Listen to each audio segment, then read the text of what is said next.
aka Mr. Holla at your motherfucking boy. So I'm here today, man. I'm talking about Tank Davis versus Francisco Fonseca. Went down last night on the Mayweather versus McGregor undercard and ended with Tank Davis knocking out Francisco Fonseca, and I believe it was the 7th round, something like that. 7th round knockout by Tank Davis, and where do I start here? Okay, let's start with the actual fight. All right, so this fight was pretty much this fight was pretty much Tank Davis kind of doing what he wanted to do for the most part. To me, Tank Davis, he came out in the first round, and to me, it was very apparent there was no game plan. There was no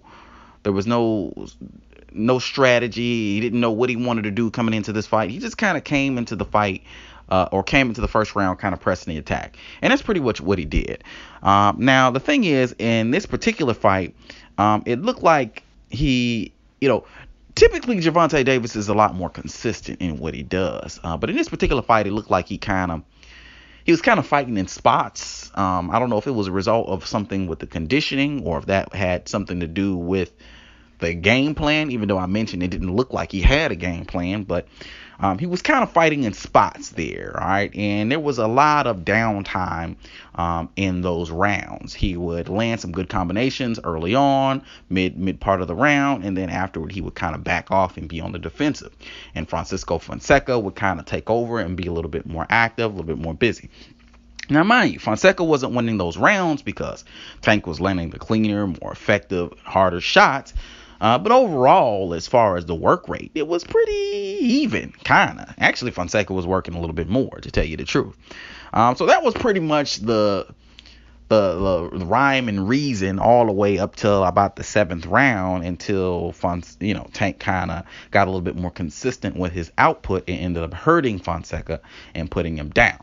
Now, I did mention, now that I talked about the fight, I did mention that I didn't think Tank really came in with the game plan. I mean, there's a lot of stuff to talk about with this shit. First of all, Tank lost his belt on the scale, which is just like, it's real disappointing because I like Tank Davis. I think Tank Davis is gonna be one of those big superstars in the sport of boxing. I mean, he's a young guy. I mean, the guy's like 21, 22. He's already IBF champion. I think the guy has a lot of potential, a lot of skills. But it's like, come on, man, you can't be losing your belts on the scale, man. That's just, you can't do that. You know what I mean? You cannot do that. And I did a video talking about Tank Davis a while ago, and I was talking about how I felt like he might be getting a little bit kind of sucked into that Mayweather lifestyle, kind of, you know what I mean? And the thing about that Mayweather lifestyle is it's good for Floyd Mayweather, but for most people, it's really not a good blueprint to follow, because Mayweather can find a way to have tunnel vision amongst all the bullshit going around.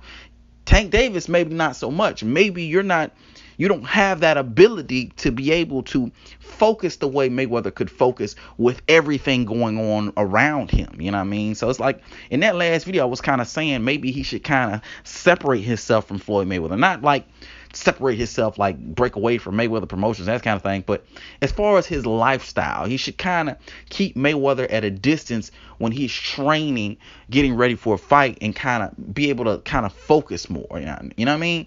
Now, I could be talking out of turn, because they did mention that Tank Davis was sick, and and he had the flu or some shit, and maybe that kind of got in the way of training, because I know how that goes. When you sick and you got the flu, shit. I don't know about y'all, but I'm a big ass motherfucking baby when I get sick. Don't fuck with me when I'm sick. All right. I don't, whatever I need to do, it's not getting done. Like, I'm going to my bed, I'm laying down, leave me the fuck alone. So maybe it was that kind of situation, but it's like, I don't know. I'm just not liking this. I'm not liking how this is going. To me, Tank Davis at the end of the day should have a great career, and this is just not the start of the great career that I expected or that I had hoped for Tank Davis. You know what I mean? So he loses his belt on the scale. He comes into the fight. He looks real off. You know what I mean?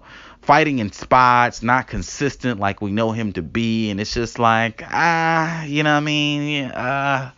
Okay, like I'm like at the end of the day, man, I don't want him to go down on some Adrian Broner kind of shit. Like I don't want You know what I mean? No disrespect to Adrian Broner, but Adrian Broner, he kind of bit off a lot more than he can chew on a lot of different things. You know what I mean? And I just don't want Tank I don't want him to go down that path. I want him to achieve greatness. I want greatness for the brother.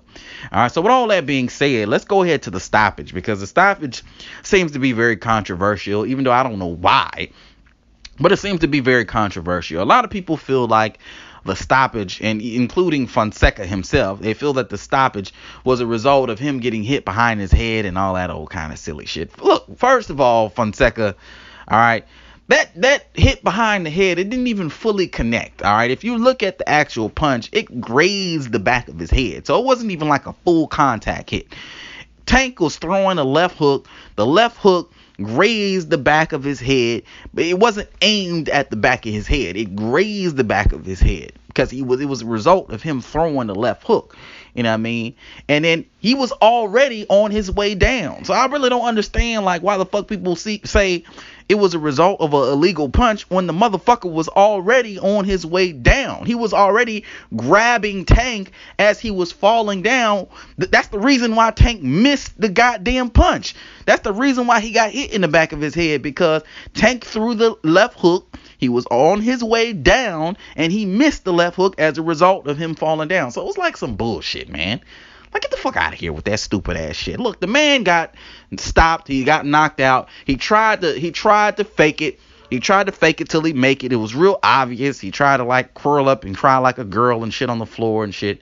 And then he gets up like, what happened? You know, like, you know, we've seen this shit over and over and over again, where motherfuckers try to get over. They try to get up out of the fight any way they can. And this is just another example of that. This guy, Francisco Fonseca, he looked real bitch made trying to get up out of the fight like that. You know what I mean?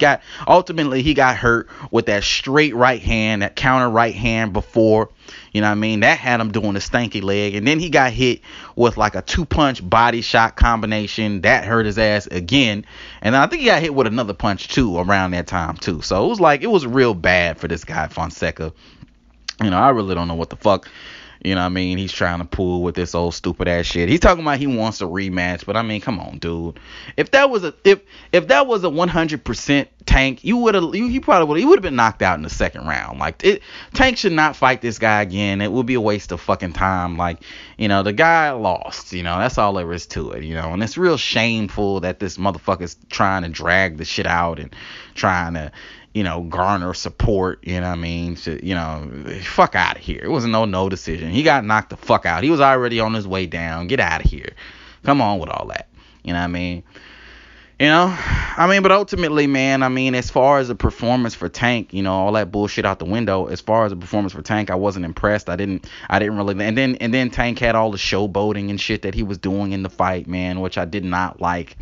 Like, come on, Tank. If you're gonna showboat, you showboat and you make people miss as you're showboating. You know, you don't showboat and then get hit, you know, while you're showboating. Like, that doesn't work. Like, and then he's showboating, he gets hit, and I'm like, all right, he's gonna stop now, and the motherfucker keeps going. So I'm just like, okay, Tank, if you get knocked out, you know what I mean, like, if you get knocked out, you know what I mean, you only have yourself to blame because you over there acting the ass. Now, it might have been a strategy, because a lot of you guys don't know what goes on in the ring.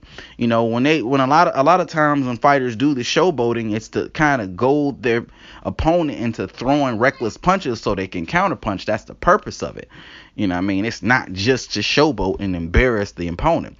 You know what I mean? But, you know, your gamble is not paying off if you showboating and then getting hit as a result of it. You know what I mean? But overall, man, just not a great performance by Tank.